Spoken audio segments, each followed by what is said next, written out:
Yes, hello. Any Tashidale? Yeah, so um, I was born in India. I was born in Darjeeling soon after uh, we lost our country.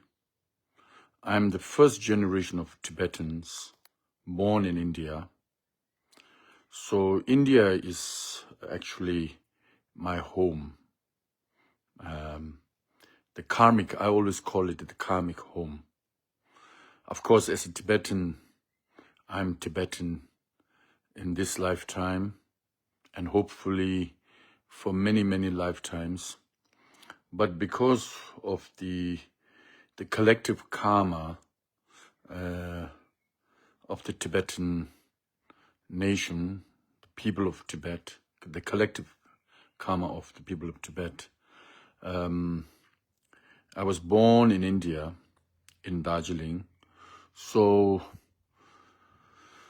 I'm Indian, born Tibetan, and I really, I think I grew up in India, so India is such a wonderful country, the Ahimsa, the great masters of India's, past, which has given way to this amazing country that India is, a peace-loving country. But now, these terrorists who are bred in Pakistan, and I recently read or saw an interview, and I think it was Pakistan's foreign minister or something like that. He said bluntly that, Pakistan was used by Western powers to do all the dirty work. And so, yeah, once again, the dirty work was done, and so many innocent people in Galwan, in the Kashmir region of India, they were just slaughtered. They were just executed by the terrorists sponsored by Pakistan. So now it seems that there is a war going on, at least a war that has not really, in a way, like a real war, but I think there is a big danger that there is going to be a war.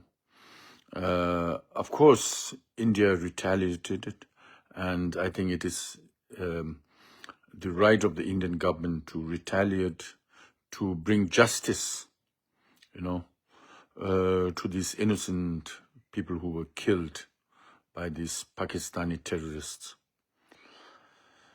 Why I say that I was born in India and I grew up in India, and India is a very peaceful country. I remember very well in 1971, that was 1971, there was a war between Pakistan and India because of the Bangladesh. And this time I grew up, I was in TCB Dharamsala, where I grew up there for almost 21 years in Dharamsala. And that time I was a little boy, and I remember how terrible it was. It was so terrible. And from Dharamsala to Pathankot, it's almost like by bus, like 5 hours. So it's actually very near, and that was like the border between Pakistan. And then therefore in Pathankot, there was like the whole Indian army, and we could see from TCV, from the hills of the Dharamsala, we could see, when we looked down to the south, we could see the bombs falling, and there were like one or two stray bombs that fell also on Dharamsala, and I remember that we were told to put off all the lights. It was almost a month that we had no lights. Every day we had to hide, and I remember our parents, they kind of put blankets in order to, cover the whole, in order that not one single light could be seen. And I remember, because if the enemy sees a light there, then that means that could be a target. So I remember that very well. And so I think the most kind of I think the children are the most kind of I think children suffer a lot, let me say that. Fear because of the war. I think children are the victims, the true victims of war. Because children, they fear, and the fear is so enormous. I remember when I was a little boy, I was so afraid because, there was so much tension around. We were not allowed to go out and play. Every evening, the lights had to be put off so that the enemy doesn't see the, light where there are human beings, to be bombed, targeted by the enemy.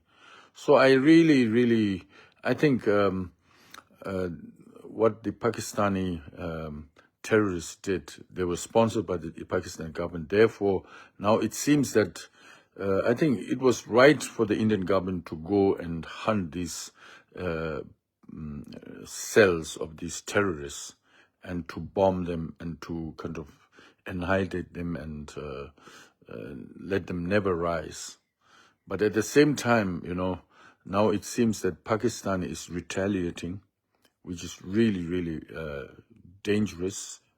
It could become a war, and a big war. And I tell you, those people who are most affected by the bombs are children. Children are so afraid. I mean, the war in Gaza, I really, think that wherever there's war, children are the ones who are most affected by the war.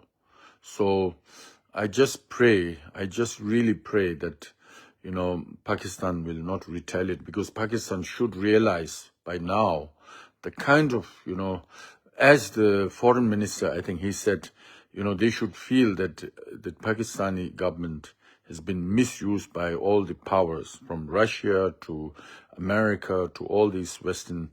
And so eventually, who really suffered most are the common people, the innocent people. And so I think India took this really strong measure in order to wipe out these terrorist cells which are being bred and sponsored by Pakistani government, and behind, who knows who are there, So, of course, the people behind are the ones who really are the ones who want to sell weapon, who want to sell weapon business.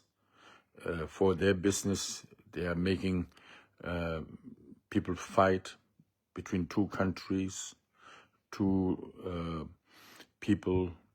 So, yeah. So this looks like it's going to be a very dangerous one. And I just pray, I really pray that it's not going to escalate to a war. And I vehemently say that it was right from the right decision by the Indian government to bomb these terrorists, because they have become like a cancer in the region. And the way they executed these innocent Indians, it was like, wow, we could never even dream of such things. So I'm very, very sad, and I really pray to Lord Buddha, to all the, religious heads, especially Allah, especially, Krishna, Buddha, and all these gods, please do calm down and help that there's not going to be a war, because war is disastrous. It's going to destroy the beautiful planet. It's going to destroy, landmarks of great cultures. It's going to destroy, kill innocent people. So I really, really pray that India and Pakistan will not enter into or escalate into this war. And this is my prayer, and I'm sitting in my room reciting Om Mani Padme Hum, Om Daratu Daratu Soha, and then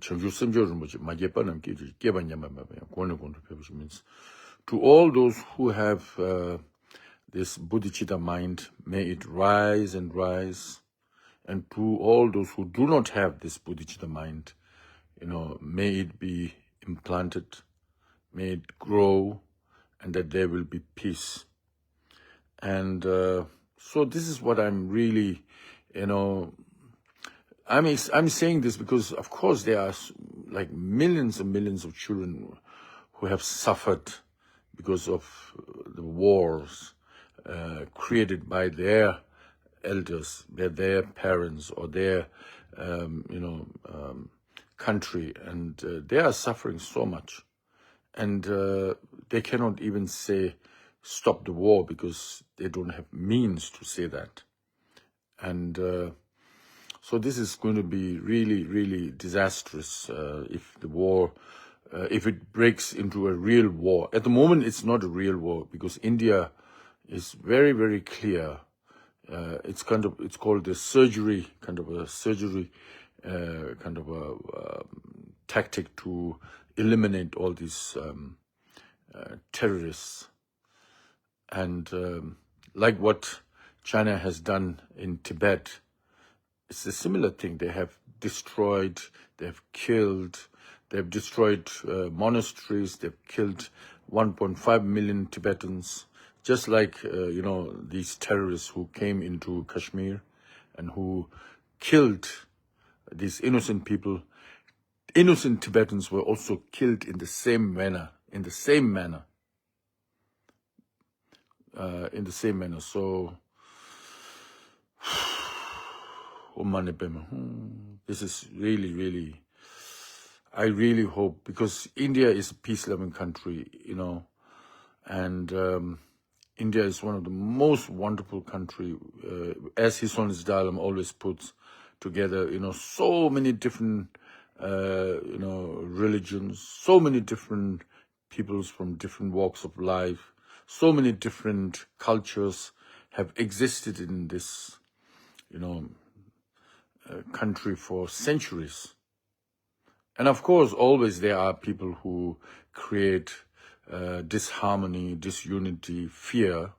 But I think India as a government, as a country as a whole, has really done tremendous job. And all the Indian leaders, from Nehru, from Gandhi, especially from Gandhi, they all have, made India into such a wonderful country.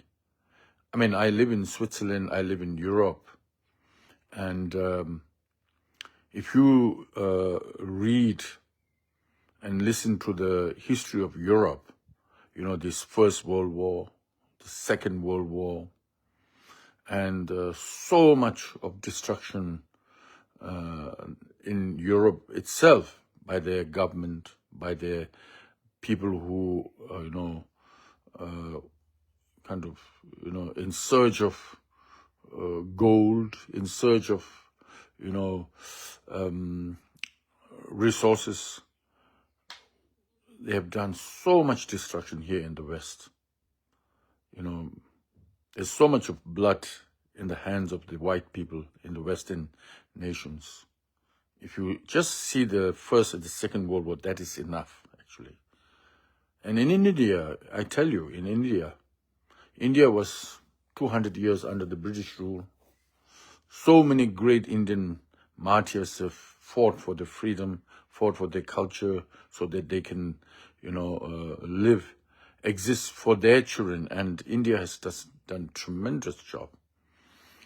And now, I think this is a big test also, how much this, what we have learned in the last 1,000 years. I think this is a great test. And India, as I said, has done right thing. Because I always say that just being, people say be compassionate and be peaceful and this and that. And that doesn't mean, peace doesn't mean, you have to bow down your head, you have to stick your tongue out and, say all these wonderful, nice things. But peace also means, being determined to keep the peace, and so I think, so I'm kind of, praying now. I'm praying here the whole day that there's not going to be a war. And it was right decision by the Indian government to annihilate, to destroy, to bomb these terrible people, these terrorists. But at the same time, I think I also hope Pakistan government will not retaliate, because it is the fault of the Pakistan government that this thing who really kind of you can talk about the Kashmir and this and that, and this is all really politicized by agents from outside and who want to control this area, and there is so much to learn about it. But at the same time, I'm just saying that, as I mentioned, this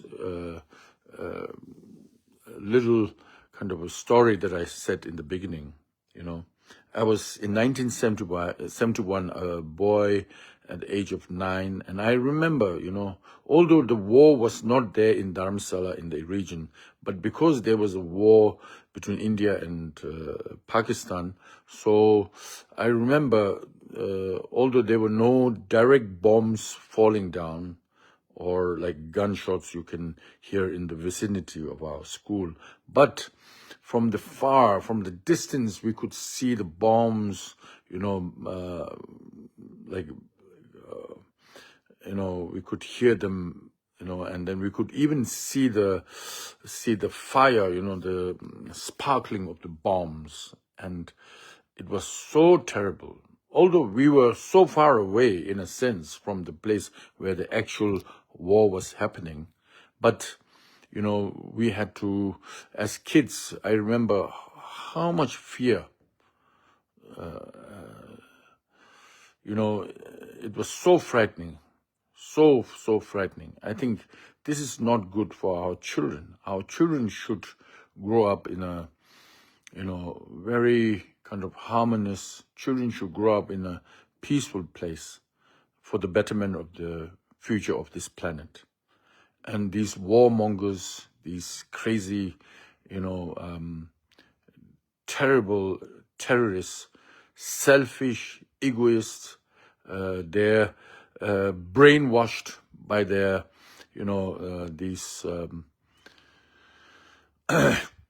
whoever they are, we know it, of course.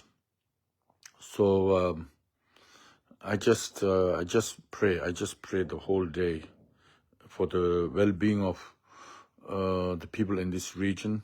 And I really, I hope, and I send all my energy, I send all my power to stop this war. I send with my mind, I sent so much, millions and millions of terabytes of, positive energy to India and to Pakistan, that this energy will really dissolve, this positive energy will dissolve all the negativities there, and that it will, demolish by the means of my, power of compassion and love. I really want to, the whole morning I've been kind of, not watching, but being aware that far away in a place where I grew up, which was so peaceful, so wonderful, the land of Buddha, land, for example, Dharamsala, now being blessed by His Holiness Dalai Lama for the last 60 years, almost 70 years now, and which has been kind of so much, kind of a sanctuary of peace and love. And I think it's pity that this war, will kind of bring so much unhappiness and fear to the people in this region. So I really hope, I wish the Indian government and the people of India a lot of strength and compassion and love. With that, we will, India will be able to destroy all these negativities, all these terrorists, and that there will be a peace, an everlasting peace in the region of most wonderful India, because, I'm Indian. My heart and my whole body, as His Holiness always says, by the water, by the rice and dal of India. Amazing, rice and dal. And so as a Tibetan born in India, as an Indian, I want to pray to all my brothers and sisters in India that they will be able to, live through this difficult time, and that India will be victorious, and that there will be peace again, and, to root out this evil, to root out this cancer.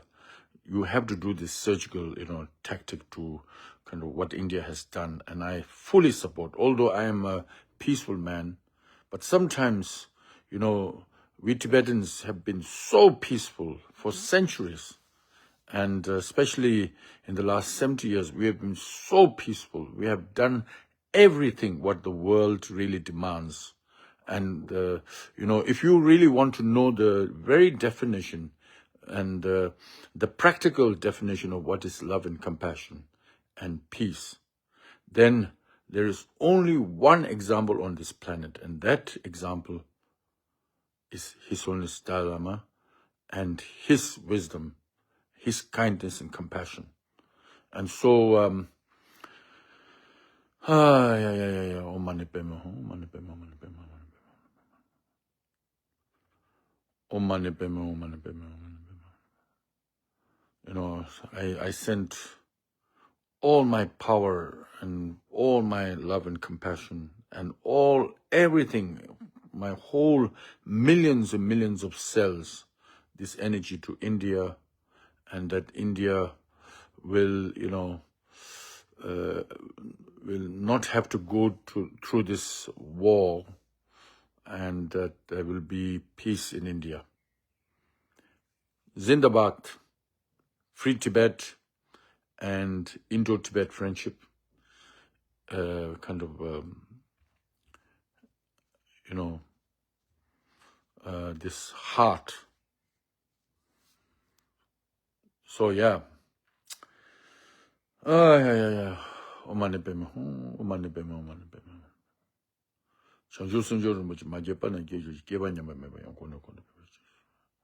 I'm holding my mobile and reciting this Om Mani Padme Hum, the mantra of compassion and love. And as I recite this mantra of compassion and love, I am generating so much love and compassion, the energy of love and compassion, but in a wrathful manner, and I'm sending it to India to support the Indian troops, the Indian people, to become strong, and that they will withstand all these negativities and terrorist intentions, the terrorism that Pakistan government has bred in order to, bring so much suffering to the people of India. So I'm praying, and I'm praying, and I'm praying. Om Mani Padme Hum, Mani Padme Hum, Mani Padme Hum, Mani Padme Hum. Om Mani Padme Hum, Mani Padme Hum, Mani Padme Hum. Om Mani Padme Hum, Mani Padme Hum, Mani Padme Hum. Om Mani Padme Hum, Mani Padme Hum, Mani Padme Hum. Please recite with me, those who are watching, with me, Om Mani Padme Hum. Om Mani Padme Hum. Om Mani Padme Hum. Om Mani Padme Hum. Om Mani Padme Hum. Mani Padme Hum. This is to generate this compassion and love in you, so that this power of Buddha's compassion and love will destroy all the negativities and all these evil forces that intends to bring so much fear and disruption. So we need to really take a deep breath and think of, even, think of the past where so many millions and millions of innocent people have died. In this very moment when people are dying, the fear that has been inculcated by these terrorists, especially in the region of, in India. So we need to really send power, and not just like, oh, I send power, but really sacrifice yourself in this very moment. Be so sure that I'm going to be there to stop the war, physically and in mind and in prayers. So I think this will help. So I'm really praying. This is very sad because India is my country. I grew up there. I was born there. And to hear so many innocent Indians, I think 20-something Indians, they were executed with such a plan, so evil as they planned, and now there's a big danger that not just these 26 people, but there will be millions. And Pakistan is thinking about, even saying that they will use atom bomb. How outrageous this is. They should say to India, sorry, we did wrong, and that we will, outroot all this, instead of saying we will use the atom bomb. And that's, where I just say, hey, come on, we have to stand up and support India. And this very thing really disturbed me when they said they will use, if necessary, the nuclear bombs. And that itself shows how evil the Pakistan government has become. How evil they've been now, because, just one bomb will kill millions and billions of innocent animals and, not only human beings, but animals. Om Mani Padme Hum. Om Mani Padme Hum, Mani Padme Hum, Mani Padme Hum, Mani Padme Hum. Om Mani Padme Hum, Mani Padme Hum. I focus all my force, my energy, positiveness, the wrathfulness to destroy all the evil on this planet, and especially in this very moment in Pakistan, the evilness of Pakistani's government, to even just to think that they will use this nuclear bomb is something that is really, really disturbing. Oma, Oma, Oma, Oma, nipe me, Oma, nipe me, Oma, nipe me. Oh, I'm in Bern, Kunga crazy. So, Oma, nipe me, Oma, nipe me, Oma, nipe me, Oma, nipe me. Atanda de Bern. Oma, nipe me, Oma. I'm using this Facebook because there are people who say, oh, Facebook is like this, oh, it's meta and all those things. Yeah, people use, sometimes religion has been misused by people, by the bad people. And this is actually one of the reasons why there is a war going, we are like in the threshold of a big war. And that is because of religion, misusing religion. Not that the religion is a bad religion, but people use, religion, especially, Islam or this or that, in order to fulfill their, their wishes, their evil wishes. So it is not the religion, but the people who misuse, dharma or religion in order to, satisfy their own goals. And these goals are to create fear. These goals are egoistic, narcissistic, and they're meant only to, be kind of, how do you say, worthwhile for only few people who are warmongers.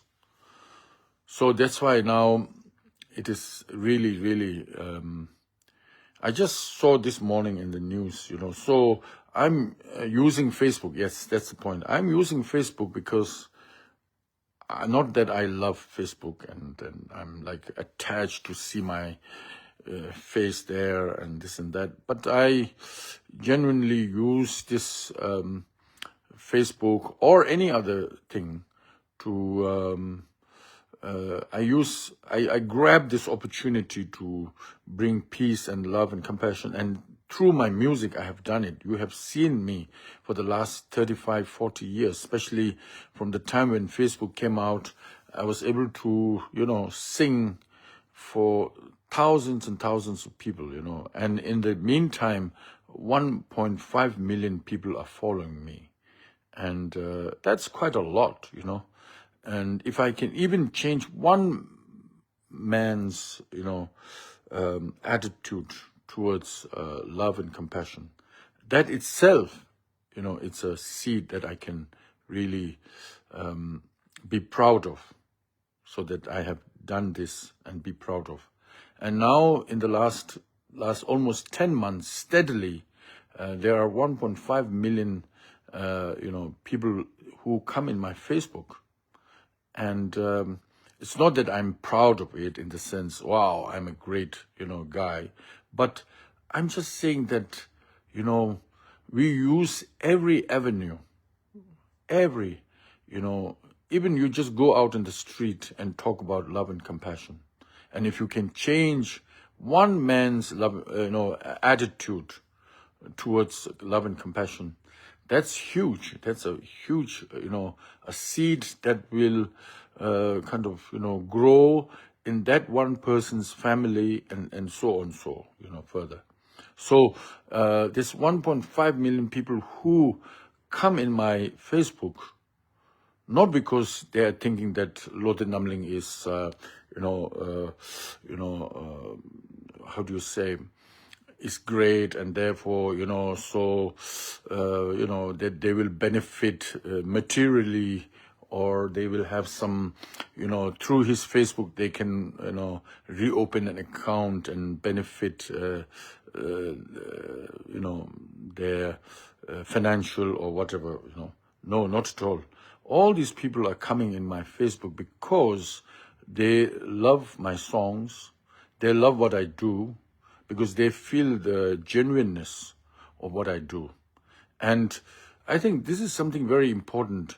If you really genuinely want to do something, you should never, never, never even think about a moment what you will get back. The moment when you think, if I do this, what will I get back? Then that's where everything gets destroyed. You're back to zero, and then you start again. And so therefore, these things, I grew up under the blessings of His Holiness Dalai Lama, and His Holiness Dalai Lama is now 90 years old, going to be. And, as a child, I saw His Holiness Dalai Lama like a giant. As a little boy, I used to look up and, His Holiness, and he still is a giant, even more giant than ever before, because of only his love and compassion. And so, having grown up under such a amazing, we call him the second Buddha. And those who are non-believers of Buddhism, perhaps you will say, oh, His Holiness Dalai Lama is a great person, So as a human, whether you believe him as a human or whether you believe him as a God, although in Buddhism we do not believe in the concept of God, concept of creation. So His Holiness Dalai Lama, for us, he is a manifestation of the Lord of compassion. And therefore, as a Tibetan born in India, drank the water of, like all these amazing great saints who have also drank the water from the Himalayas, I grew up like this. And therefore, I always tell my Tibetan friends, be proud of how you have been raised in India under the very blessings of His Holiness Dalai Lama. And I have listened to the countless teachings of great lamas, and especially my parents, my mother and my father. So today I talk about it with a great pride, because if you do not talk and to realize and to accept the fact that you yourself, you are a huge box of knowledge and love and compassion.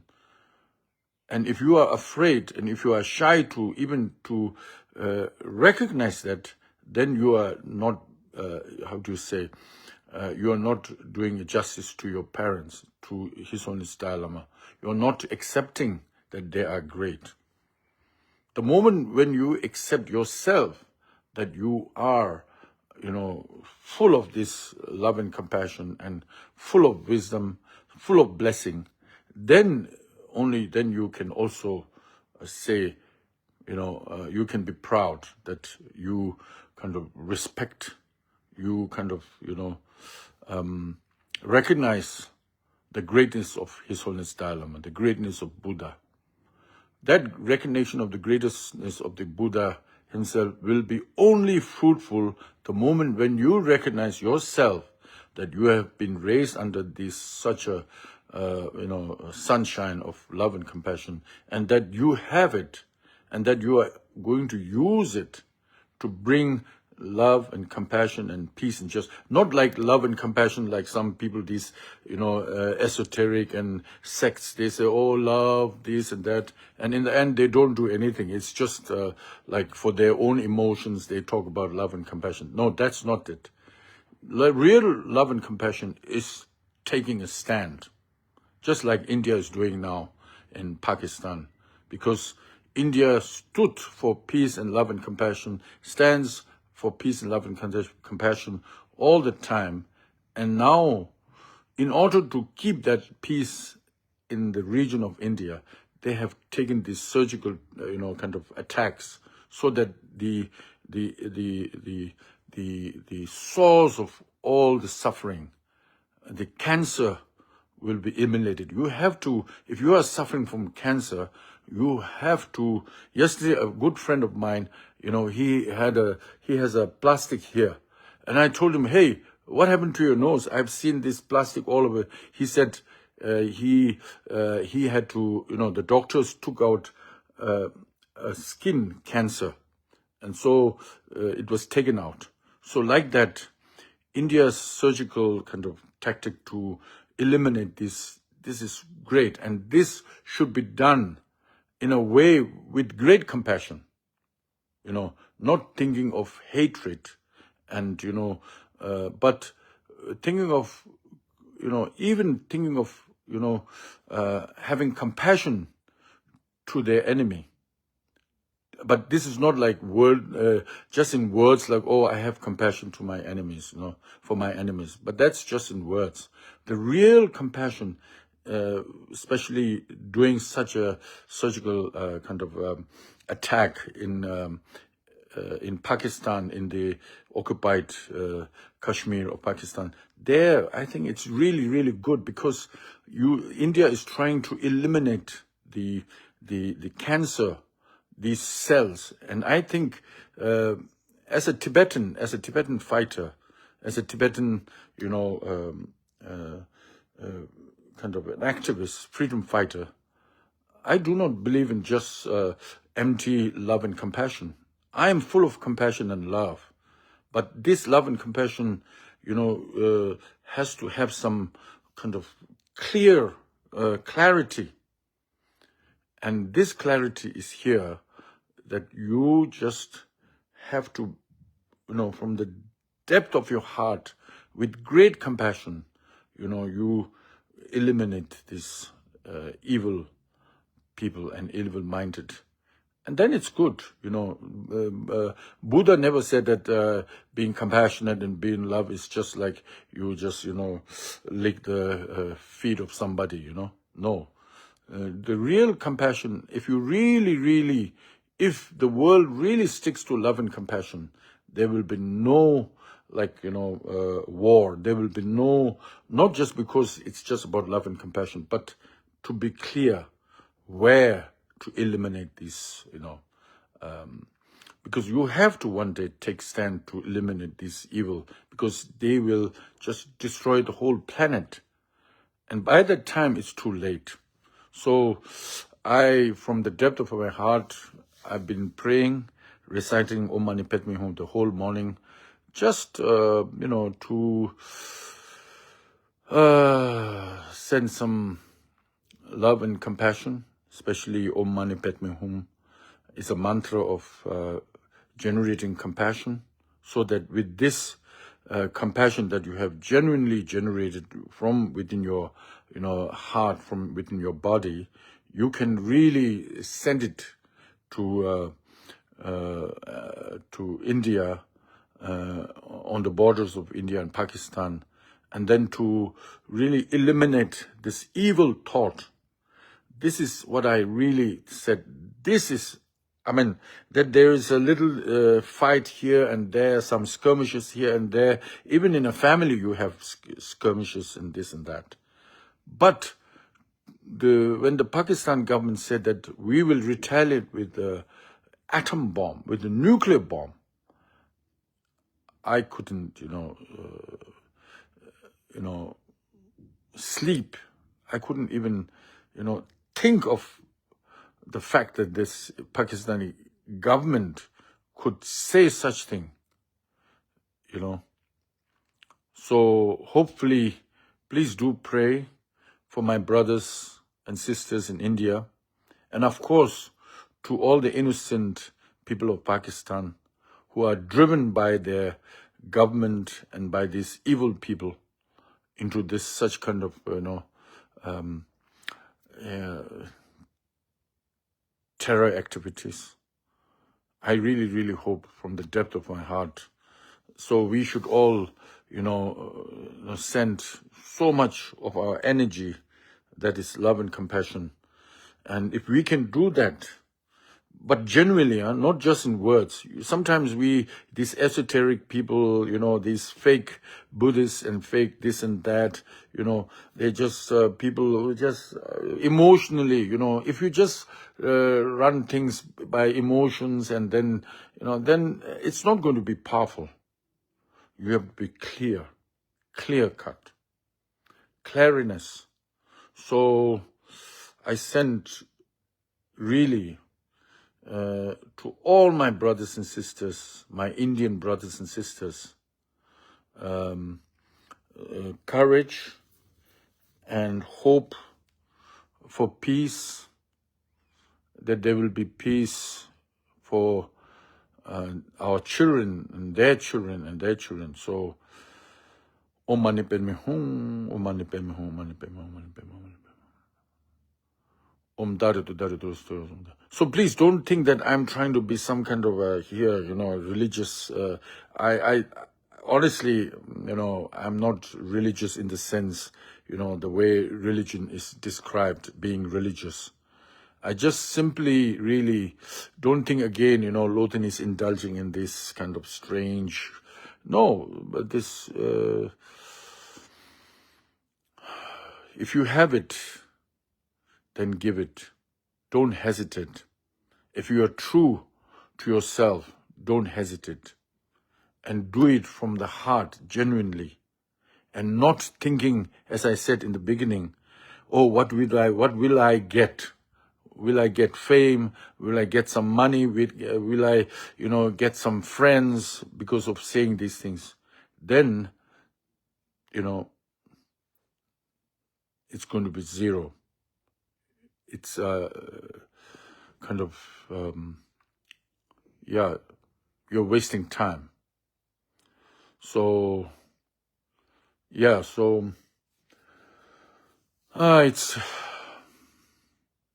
so unfortunate because Dharamsala, as I grew up, the environment around, so peaceful. The whole of India, if you really, if you are born in India, then you will know how amazing India is. There are so, like 1 billion. I think India is one of the most populated. So, of course, there are some rascals here and there who will, just like, these evil terrorists, there are people who try to stir through, the enemies. But on the whole, like His Holiness Dalai said, 1 billion people in India have survived so many difficulties, and yet, India is one of the most amazing country on this planet, where so many people, so many cultures, so many faiths, they live so peacefully around. And this is amazing. I live in Switzerland, to be honest. I live in the most, financially, one of the most amazing place, and for which I'm so, thankful because of my individual karma. But from the collective karma, as I said, we Tibetans lost our country and we had to flee Tibet. 6 million people, out of 6 million people, 1.5 million Tibetans were massacred, slaughtered by the Chinese Communist Party, with the intention to annihilate, to destroy, to make sure that Tibet doesn't exist, to make sure that every Tibetan will become Chinese. And that was the intention, But thanks to His Holiness Dalai Lama and his, people around that time, they came to India. I call it the collective karma that we have to come to India, where I was born. So, and then I received so much education of love and compassion and peace from the Indian, sages, from the Indian history. I've learned how to resist, how, these great Indian freedom fighters, they kind of fought against the British intruders who have slaughtered, who have robbed, so much of India's resources. But still, India, people of India, they are also, in a way, they forgivable. They have forgiven what the British has done in India. And, through that, you can see, and as a Tibetan activist, Tibetan freedom fighter, I learned a lot from India. Subhash Chandra Bose. When I was a young boy, Subhash Chandra Bose was one of my, ideals. Of course, Gandhiji, Subhash Chandra Bose. And there are so many Indians I can remember who inspired me to become who I am today. And this is, and then also at the same time, I was able to walk, with so much love and compassion and in peace. And this is something, if you are in a rich country with no experience of war and this and that, at least in this very time when you were born, then you will not know how lucky you are, to be born in such a country like Switzerland, to be able to, live here. Whereas in India, after 200 years of British occupation and so much of difficulties, India, as I grew up, I learned India is full of knowledge, full of experiences. Wherever you look, here and right or left or whatever, you will see, from the Himalayas down to the, South India's, or, the tip down there, and to the east and west, to Arunachal Pradesh. I've been to Arunachal Pradesh, and Arunachal Pradesh in Mentawang, so beautiful, where the sixth Dalai Lama was born, and that, Tibet and, India, the connection between Tibet and India is the sixth Dalai Lama.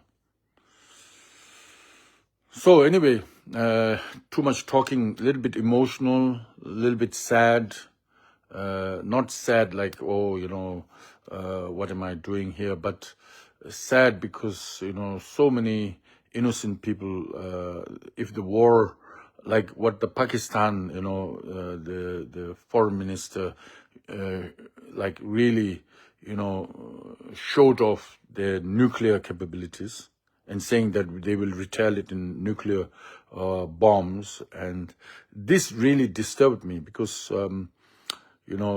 they could have just said, okay, sorry, we did a mistake. We kind of bred these evil people, and let's come to a peace, Because the thing is that India has also India is a nuclear power also. And this is not going to lead anywhere. This is not going to lead anywhere. Because as I said before, I know it because I was in 1971, I was in Dharamsala. And I was a little boy of the age of probably, I was born in 1963, 63, 64, 65, 66, 67, 71, 60, 60, 69, 70, probably around 8 or 9 years old. And I remember how fearful, how frightening, although the bombs were not being felt in our vicinity, but from a distance, if you look down towards Pathankot, you could see in the night the sparkling bombs, and you could hear some sounds, and that itself was so frightening. And imagine a nuclear bomb or some, especially for the kids. I'm talking more about the kids. The adults, we created these wars. The adults are the warmongers, but children, they are innocent. They do not know what's happening, and then hear all these things. And this is really, I think the world should come together and think more about our children. Our children. their own children, which they beget for 9 months, and that they, supposedly, like my child, our children, growing up like that. We should start thinking more about our children than our own ego, adult egos, So, Oma ne pe me hon, oma ne pe me hon. Oma ne pe me hon, oma ne pe me hon, oma ne pe me hon. Teata gade gade para sang gade budio so ha papa kunju sung ka da mo toji me me chadun ji dogo ji me mo shiwo ji giri don da ji shiwo da me den be ken da treba da tumba do ji pusun so ji be da shi da de gele sho. I always recite this. It's a very short one. It's when you read the Heart Sutra, this is the extra last kind of a passage, Teata gade gade para sang gade buddhi so papa kunjo sung kai da machum toji me dumbe chodam ji chi dogo ji me wa ji geri don da ji shiba da me dunde be gende da buddha tumba ji pusun so ji be tashi den da so then the daily show. So basically, in the last Tibetan part, may all the evil be vanquished and washed away, and that all peace and love. And we are not talking about this peace and love, this blah, blah, blah stuff, but the real peace and love, which you feel and you feel the pain and love, which you feel. The real compassion and real love is you will feel the pain of not just love and compassion that you kind of enjoy, but the pain and love and compassion that others do not have, and that you sincerely wish to really, kind of with the pain that you pray that these people will, not just people, also animals. The real compassion, developing compassion, is to feel the pain and the suffering. And it's not the suffering like, oh, I'm suffering, this negative thing about suffering. No, the real pain, you have to really feel it, and you generate compassion.